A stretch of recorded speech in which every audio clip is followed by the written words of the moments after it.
Hello everyone and welcome to the first ever edition of City of Basketball Love TV here in the lovely LaSalle TV studios. And here at City of Basketball Love, we have now reached out to a TV medium where we can give you the absolute best coverage in Philadelphia basketball. I'm joined here with Josh Verlin and Andrew Albert, some of City of Basketball Love's best, to get into the first month of the season and to analyze what has happened so far. Let's talk about the preseason favorites first in St. Joe's Hawks.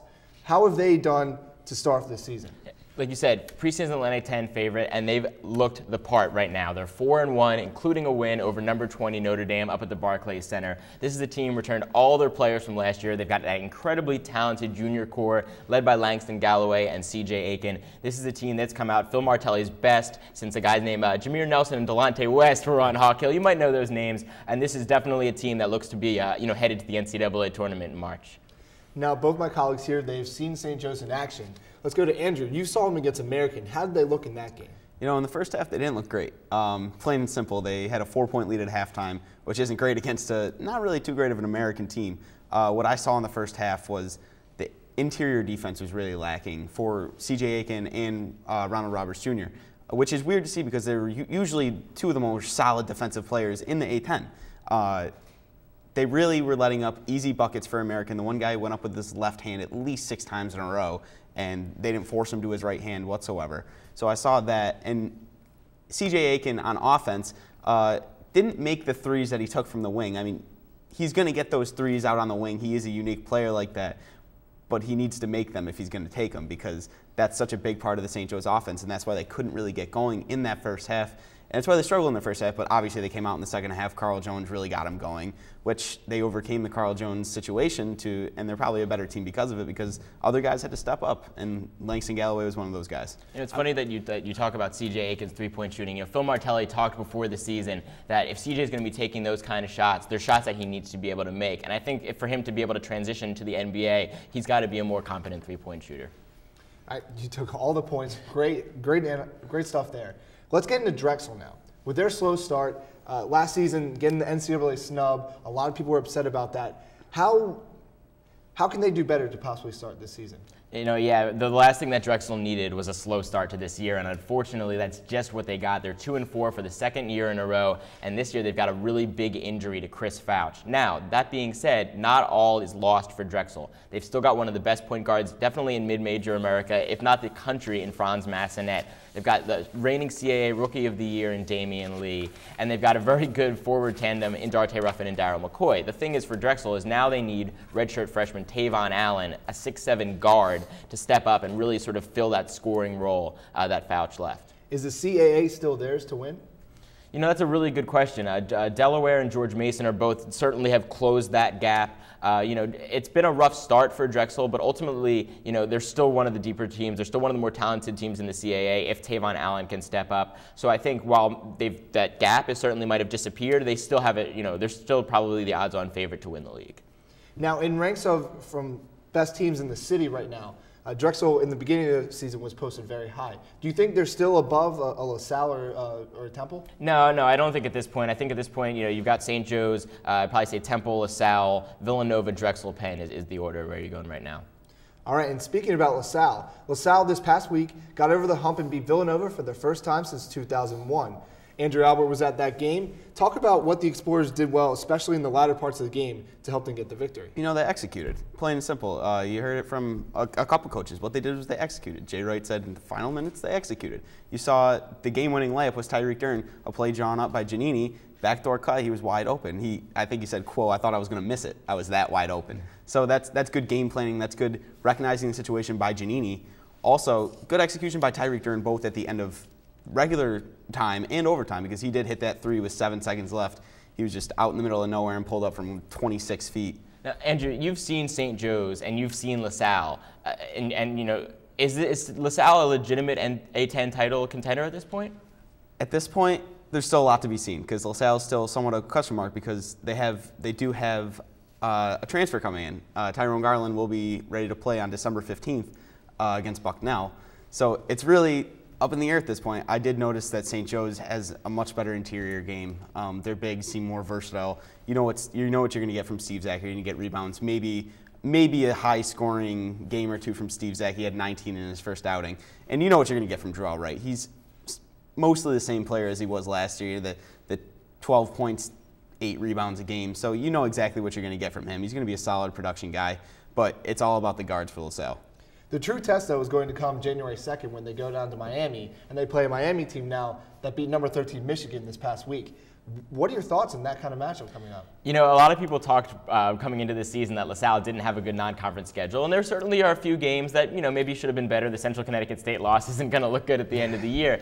But, you know, they've really got a chance to win a true road game at Miami, at an ACC school. And I think if you can get a win like that before you start the Atlantic 10 slate, I think that would pay out dividends for the Explorers squad this year. Your thoughts as well? Yeah, absolutely. It's a fantastic opportunity. It's not an easy game by any stretch of the imagination. It's not like they're going to walk down there and win that game. They have a couple of BCS opponents, as you would call them, this year, with Penn State coming up on December 5th. So there's definitely opportunities for the Explorers to get their RPI up, which was a problem for them last year. All right, and that's going to end our top stories. Now we're going to go into our player spotlights, where we're going to start with CJ McCollum and how he's let it on fire with 26.3 points per game already starting this season, and that's after last year when they upset Duke to start the NCAA tournament.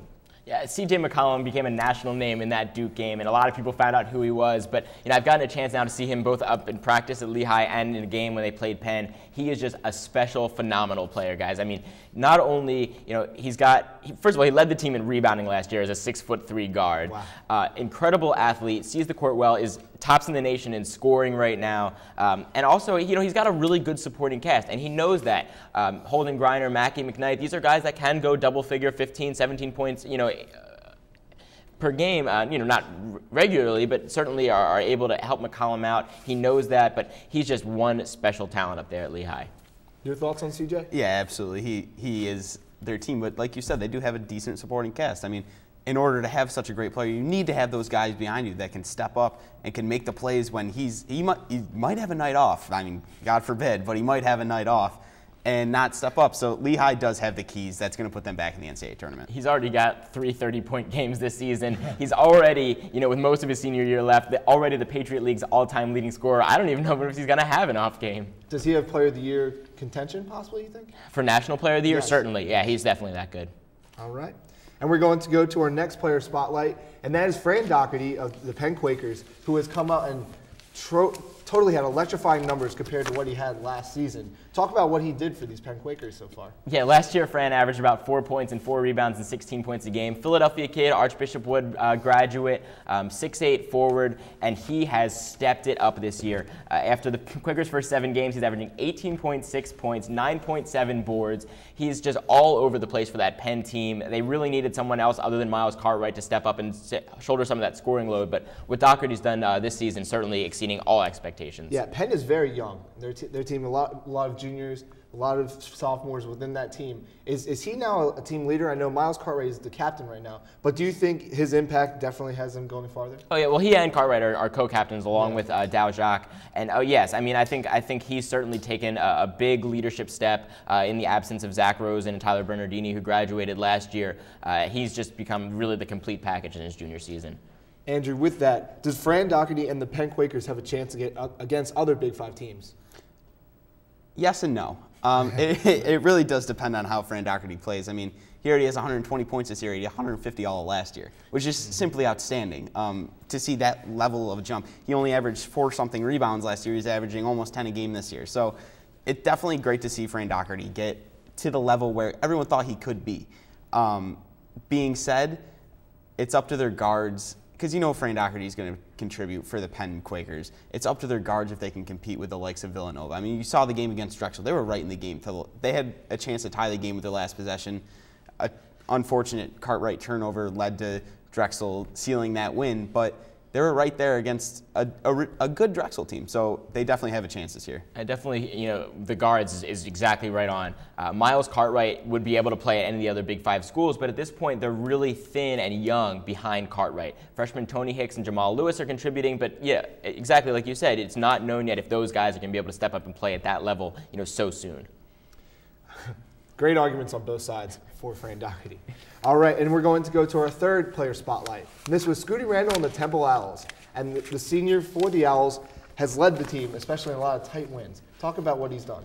Randall, this is a guy who coming into this season had not played, didn't play all last year, hadn't played since February of 2010, if I'm getting that right. February 2011, I'm sorry. He first with a broken foot and then with a knee injury. So coming into the season, a lot of people sort of weren't sure if he was going to have a slow start to the year, what to expect from Scootie. In the first 4 games of the season, he's averaging 17.3 points per game, 6.8 rebounds per game. He's playing exactly like the player he was, almost 2 years ago, even better. He's been a versatile 6'6" forward for them, and just again another player who wasn't expected to have this kind of success this early. Absolutely. And would you like to add on that? And how would he compare against a front court like St. Joe's? With him and Wyatt, how would they compare to that team? I think they're a lot different. They're definitely a lot different than St. Joe's. St. Joe's is so unique in their forwards. Scootie Randall, like you said, he's having a great year. It's great to see him get back to that level. Not a lot of people thought he was going to get there right away. It was going to be some adjustment period. But it's really great to see him get back there. I think the 6.8 rebounds a game is really what surprised me. I mean, you kind of knew the scoring was going to be there because he is a great scorer. But the 6.8 rebounds really means he's hustling, he's doing all the right things down low, and he's got almost 3 assists a game. So he's doing all the right things for Temple. It's interesting that you bring up St. Joe's because Andrew's right. It's such a different of matchup because St. Joe's, other than Darius Quarles, who's really sort of seeing his playing time decrease, St. Joe's doesn't have a guy who can really match up with Scootie because all their forwards are bigger. So that's certainly going to be a very interesting test in February when they play each other. All right, we're going to go to our fourth player spotlight this week, and that is Ronald Roberts Jr. for the St. Joe's Hawks. The former Sixth Man of the Year for the Atlantic 10 has really stepped up for the Hawks and in his starting role. Talk about the transition he's made from the bench to playing as a starter. Yeah, I mean, last year, like you said, he was Sixth Man of the Year in the Atlantic 10 Conference, inserted into the starting lineup this year, and it's certainly been the right decision for Phil Martelli. Ron Roberts is an athletic freak, probably the most athletic player in the city, and he really was a guy who deserved to be starting for that team, and he's made a world of difference as just someone. He's just a matchup nightmare for pretty much any opponent they're going to come up against this year. And while we're still on the St. Joe's topic right now, in the Atlantic 10, they're ahead of pretty much everyone. Is there a competition with Butler now and VCU to try and possibly get the top spot? Oh, certainly. There's competition among everyone right now. They haven't played an Atlantic 10 game. I mean, Butler and VCU have looked great in the first couple of games of the season. VCU, a couple tough losses, but I mean, to a Duke team. And Duke gave them all the credit in the world, said this is a really good team, this is a tough team. So you're going to see the likes of Butler and VCU right towards the top with St. Joe's, with Temple, there's a bunch of teams. We don't know how it's going to go yet. UMass, Xavier, there's a lot of talent in the Atlantic 10. The Atlantic 10 starting off already had, I believe, within the first 4 days, had 3 overtime games. All of them decided within 4 points. So that's incredible stats, especially for a new league that is starting off with new teams. And we're going to go into now, give it to Josh Verlin, as he has some interesting news as we got inside into Penn basketball this week. Josh? Yeah. I was over at Penn last Wednesday to check out Penn's game against Binghampton. We were there with videographer Jaime Boyer. We sat down with Miles Cartwright after the game to give us some insight into the 2012-2013 Penn Quakers. All right, Miles, a few weeks into the season, obviously this is a very different Penn team from last year. Just talk about the differences with losing those 3 guys from last year and what this team is like. I mean, last year, the seniors really implemented a culture of how things should be done and how we should go about things. So, we definitely miss them. But this group is, no different from last year. Just, the faces have changed. We're a really, really close group, and we love playing for each other. And we're improving every day, and I really love this team. So, sky's the limit for us, and I know we're gonna get better. There aren't many teams in the country that legitimately play, 12 guys or 13 guys. What's it like for you to play with such an interesting, revolving cast of players? I mean, it's great because I have confidence in every guy on our team, and I believe everybody could come in and contribute really. So, everybody brings something different to the table. We have guys who can score, guys who could, body and bang inside, and can shoot it really well as well, shoot it on outside as well. So You know, it's you know, first for me, I never played on a team with such a deep rotation, but you know, we're a really deep team, and I know it's going to help us out in the future. To people who don't know, what is Penn basketball? You know, what is the soul of this program really? I mean, Penn basketball is built off toughness, and it starts with our coach. You know, Coach Allen is one of the toughest people I've ever met, and he brings it every day. So we feed off of his effort and his energy, and I think that's what's made this program great. You know, we just got a lot of blue-collar guys who just want to work hard and commit to one team goal, and you know, that's winning. So you know, that's what we're trying to improve. Great work by Jamie over there to get an inside look into Penn men's basketball. Are there any other storylines we have here going in the city of brotherly love? You know, one thing, Mike, that we really haven't touched on is Villanova, and especially their freshman point guard, Ryan Arcidiacono. A Neshaminy grad, came in, missed his entire senior season of high school with a back injury. So a lot of people weren't sure, you know, how he was going to play this year, how he was going to do adjusting to the Big East, you know, first year of college basketball. He certainly adjusted pretty well. Started all 6 games at point for Villanova, averaging 13.7 points per game. You know, is he perfect? No. Is he learning? Yes. He's clearly got the skills. He's clearly got the talent. You know, Villanova, they're off to a little bit of a rocky 3-3 start. Still sort of figuring out their pieces as Tony Chenault kind of works himself in. Arcidiacono, Darren Hilliard is much improved for that team as a sophomore. So a lot of question marks surrounding Villanova, but a very interesting team to watch for as the season progresses. Andrew, do you have any more notes about any other teams around the area? Yeah, I'd like to talk about the Delaware Blue Hens. They're kind of under the radar, having a solid start to the season. While they are 2-5, they have beaten Virginia, which is a big win for them, and they came within 3 points of Kansas State in Madison Square Garden, which is huge for them. Obviously, Devin Sadler's been huge for them, scoring a lot of points a game.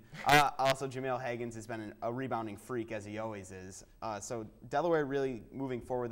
They had a tough loss to LaSalle, but they did beat Virginia and hung close with Kansas State. So they'll be right up there in the CAA competing with Drexel, and we'll see where it goes from there. They played Pitt, they played Temple. They had a lot of great competition so far. So hopefully Delaware can get it better in the second half, or after this month. All right, and that will do it for our first ever edition of City of Basketball Love TV.